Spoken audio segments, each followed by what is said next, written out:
আমরা অনেক সময় দোকান থেকে ডিম নিয়ে এসে ডাইরেক্ট কড়াতে বা তাওয়াতে ভেজে দিই, কিন্তু মোটেও এই ভুল কাজটা করবেন না।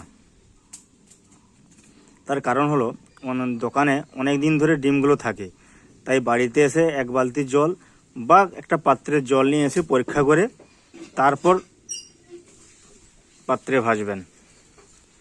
এই যে ডিমটা ছাড়লাম জলে, দেখুন নিচে নেমে গেল, তার মানে ডিমটা ঠিক আছে।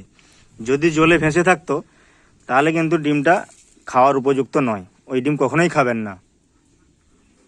দেখুন যদি ভেসে থাকে, দেখি না, এটা নিচে পড়ে যাচ্ছে, তার মানে ডিমটা ঠিক আছে। যদি জলে ভেসে থাকে বা হাফ ডুবে থাকলো, তার পুরোপুরি নিচে পড়লো না, তাহলে মনে করবেন ডিমটা খারাপ আছে বা খারাপ হয়ে যাওয়ার মতন অবস্থায় আছে।